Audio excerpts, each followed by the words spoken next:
পিরোজপুরের ভান্ডারিয়ার ইকরি ইউনিয়নের সিংখালী গ্রামের মেয়ে চিত্রনায়িকা পরিমণি। তিনি সেখানে মামার বাড়িতে বড় হয়েছেন।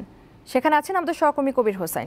কবির, পরিমণির আত্মীয় স্বজন কারোর সাথে আপনার কথা হয়েছে কি? ঘটনার পর এলাকায় কি প্রভাব পড়েছে, আর এলাকাবাসী বা কি বলছেন?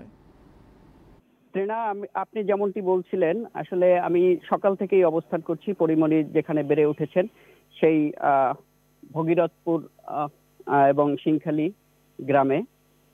এখানে আমি অনেকের সাথেই কথা বলেছি, তার মধ্যে তাদের স্বজনও ছিল এবং স্থানীয় লোকজন ছিল। এখানে আসলে মিশ্র প্রতিক্রিয়া দেখা গেছে। কেউ কেউ বলছেন যে আসলে পরিমণির এই বর্তমান অবস্থার কারণে তারা লজ্জিত, এবং তার স্বজনরা বলছেন পরিমণি ষড়যন্ত্রের শিকার। এবং সে এখানে তার টিচারের সাথে কথা হয়েছে, তিনি খুব সভ্য, শান্ত এবং নম্র প্রকৃতির মেয়ে ছিলেন এবং খুব মেধাবী মেয়ে ছিলেন। ঢাকায় যাওয়ার পরেই তার এই অপকর্ম জগতে পা বাড়ান তিনি। কিন্তু এখানে তিনি খুব স্বভাব সুলভ, তার খুব ভালো ছিল।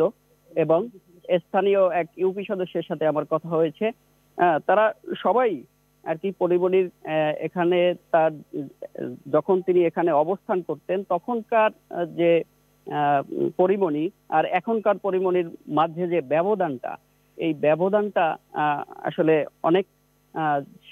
সে সময়ের পরিমণি ছিল নম্র, ভদ্র, সভ্য এবং খুব মেধাবী। সংস্কৃতির প্রতি ছিল খুব আগ্রহ এবং প্রত্যেকটা প্রোগ্রামে, কালচারাল প্রোগ্রামে তিনি অ্যাটেন্ড করতেন এবং জেলা পর্যায়েও তিনি কয়েকবার গিয়েছিলেন।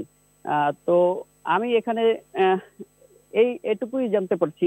তো পিরোজপুরের মঠবাড়িয়ার ভগীরথপুর এবং সিংখালী গ্রাম থেকে এই ছিল আমার কাছে সর্বশেষ।